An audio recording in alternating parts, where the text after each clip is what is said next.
Hello everyone. So welcome back to my channel. So basically this is the AWS Zero to Master series. In a few previous sessions we have been discussed more about the application load balancer and target group. So followed by in a today demo session we are going to be see about to now the another concept how we can restrict the traffic on that application load balancer level using the security group. Let us start.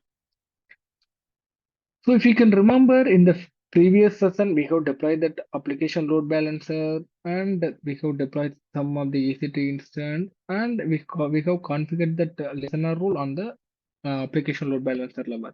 So basically if user trying to access that like application load balancer using the HTTP port, it will validate that first security group and it will be forward the traffic to the listener and it will be forward to the concern security group. Here concern security group of the EC2 and we can get the response. So basically on the security group level, now it has been open for all the network. If anyone from that any country or like any IP address, they can access my application load balancer and the EC2 instance. Apart from that, if any user trying to access my EC2 instance using the elastic public IP, they can access either the SSH or HTTP, anything. We didn't restrict anything on that. So in the real environment, this will be like very risky if you are not isolated our production environment in the cloud level on premises level. Basically, we need to be ensure some kind of traffic standard. We need to be ensure we should be like enable some rule. So to overcome that issue, what we are going to do, we are going to be maintain a same like environment. If you can see in the below second image, we are going to be like do the same, but on the security group level what we are going to do, we are going to be allow the HTTP traffic only coming from the ALB security group. So along with that, here also we are going to be allow the HTTP traffic for the particular segments or particular IP. So what will happen if anyone accessing that load balancer, it will be validate that security group level the rule. If the rule is matching, it will forward the traffic to the load balancer. On the load balancer, based on the listener rule, it will be forward to the concern target group security. Sorry, target group of the security. So here it will be validate whether the traffic coming from application load balancer security group or not. If anything coming from apart from this network, it will be blocked here itself. And another one more point, which till now we are just discussing about the security group level. Even though we have been restricted that the access of the HTTP on the security group level, still like if user needs to be access the EC2 instance using the SSH or any connection using the public IP, still they can. If you have been enabled that SSH rule on here, if user trying to access using the public IP, they can like still access that EC2 instance. So basically, in the production environment, we need to be restrict the public internet access with our environment. So what we need to be do, basically, we need to be enable the connectivity internally instead of the public. So what we can do, we can remove the public IP. So basically, this mission will be isolated to that public internet. So if you need to be connect this EC2 instance using the SSH or anything, we can paste the one of the bash and host or any kind of jump server. Using that, we can access in a private connection in a secured way. So in the today's session, we are going to be restrict the HTTP traffic on that security group level. Along with that, we will remove that public IP of the EC2 instance. Then we will see how the connection will be happened. So let us jump into the console.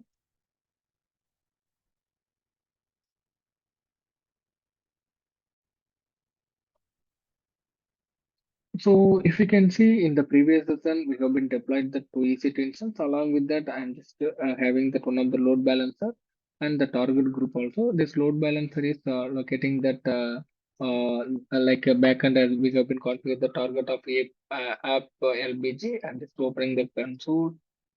You can see that resource map level. You can see this like a listener. I'm just mapping that target group, one of the target of app app LB target one. So here it was connected with the two instance, which is the one like we are seeing here. So basically, right now, as I mentioned, these two instance has been open for all the network. If I'm just trying to access using the HTTP protocol, you can see. So along with that, if I'm just connecting with another machine using that HTTP protocol, we can get that the response. Along with that, like if I'm just opening using that load balancer endpoint, we can get the response using the load balancer endpoint also. So the real case, like we have that load balancer, like basically the application should be like connect with the load balancer. If maybe any user trying to access that EC2 instance directly using that Elastic IP, it should not open.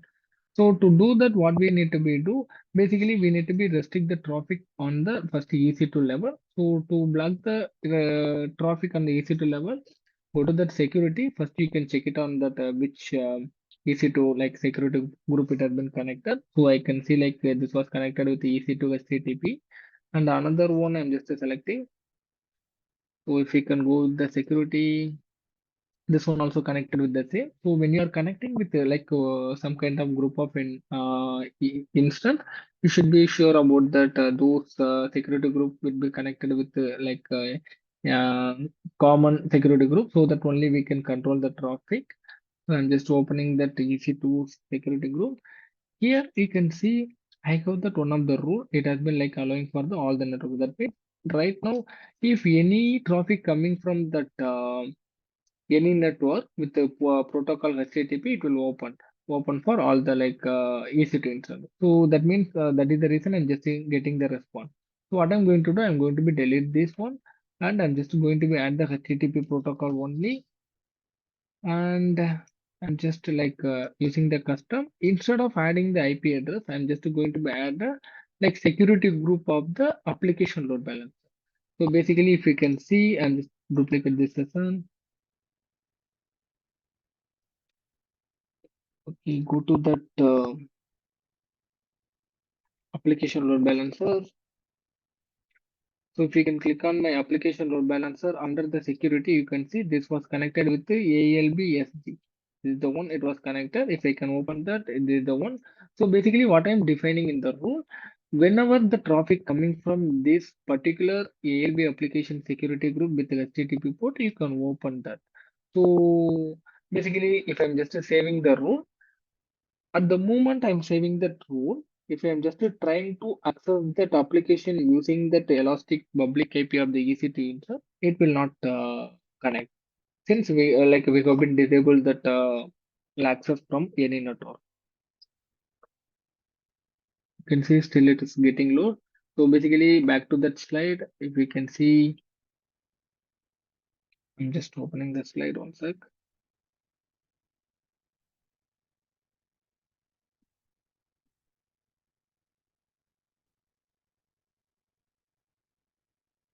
I'm just opening the slide.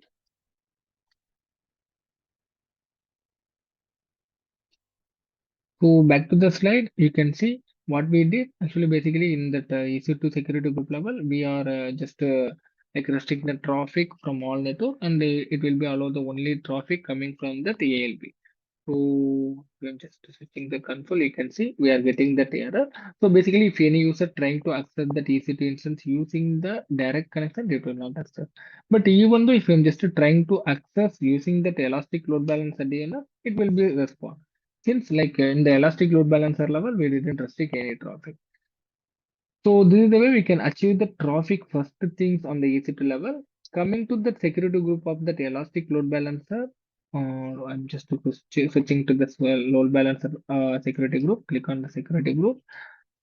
So here, what you can do, basically, you can just restrict the traffic for the particular network. You can see this is the security group I have been attached into that ALB. So here I'm just allowing for all the network. Instead of allowing all the network, what you can do, you can remove that all network, and you can allow only the traffic coming from your particular setup segment 110.129.1.1/24. So this is the one of the segment. Otherwise, you can give it that any kind of particular public IP address. Okay, so 103.25.45.50. So basically, what will happen if I'm just giving this is the way, whenever traffic coming from this set of range or the this IP with the port number 80, that will allow the traffic for the application load balancer. So right now I don't have any set of IP in my lab, so that's why I'm not going to be restrict anything. But this is the way you can restrict on the load balancer level. So what will happen in the end of the scenario? You are just restricting the access on the security group of the ALB, only allowing the particular network. On the EC2 level, you are just a security just restricting that access only the traffic coming from that ALB. So this is the way we are restricting our application. And one more thing. And even though we have been disabled all the security or unnecessary network traffic in the security group rule level, still there are some of the EC2 instance running with some elastic public IP. Even in the real environment, if you are assigning that public IP, that is open for that all the networks. That means if anyone trying to hack that machine or any potential threat anytime will happen on those machines. So to overcome that issue, always we need to be ensure our production environment should be running on the private IP. So maybe if we need to be access those EC2 instance in the internal purpose, we can deploy the version host or any jump server to access the machine. So basically, we need to be isolate that instance from the internet. So to overcome that issue, I'm just to quickly jump into that.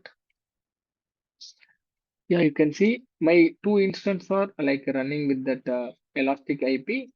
So what I'm going to do, I'm going to be release this elastic IP. So if I'm just releasing, if anyone trying to access this machine using that public IP, first one it will be security group level, it will be blocked.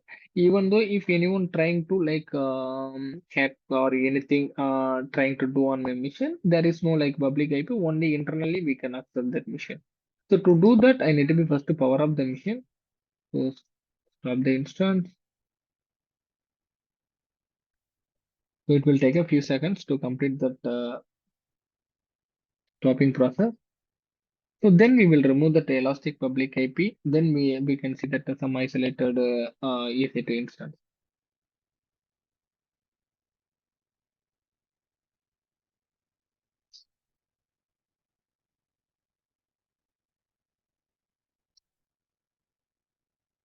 Yeah, that now the machine has been stopped. So you can select that instance and go to the networking. Here you can see ENI, Elastic Network Interface. So these all are the concept I have been taken on that previous EC2 section. So you can just look into my those video. You should be get more idea. So when I'm just to click on the DNI, here you can see the details about the DNI. Just to click on the option on the right side and click on the manage IP. So here, if you can expand that, there are one option called auto assign IP address. Basically, when you are disabling this option, that the public IP will not be assigned anymore. So be sure about that. If you require any kind of public IP address behind the EC2 instance, you should be should not be disabled this one. So another one, I'm just to click on this another mission, click on that network, and click on the TNI. It is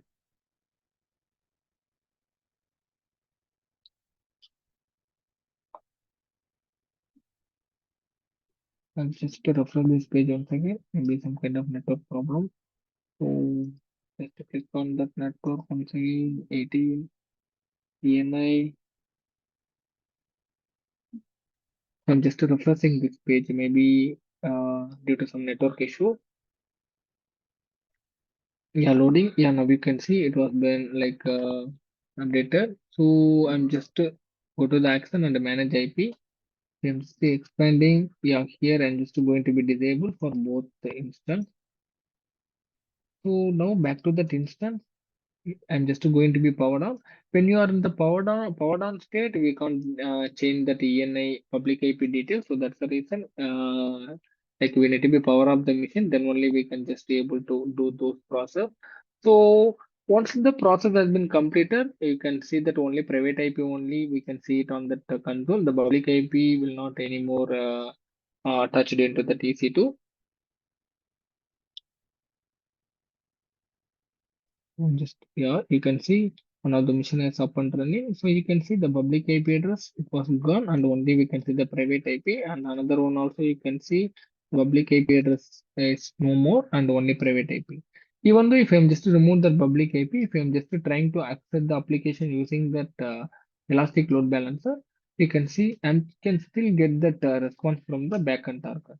So that means whenever we are deploying that elastic load balancer with the backend target, so those communication will be happen behind that private network. Even though if you are removing that public IP, what will happen? Basically, it will be like to communicate with the private network in AWS side, and we are getting the response. So back to the slide. So this is the way we can achieve our achieve our that lab. So we have been disabled the public IP. So if anyone or any unauthorized person trying to access this machine, they can't access. Still, we have been disabled that public IP along with that the security group also we have been restricted.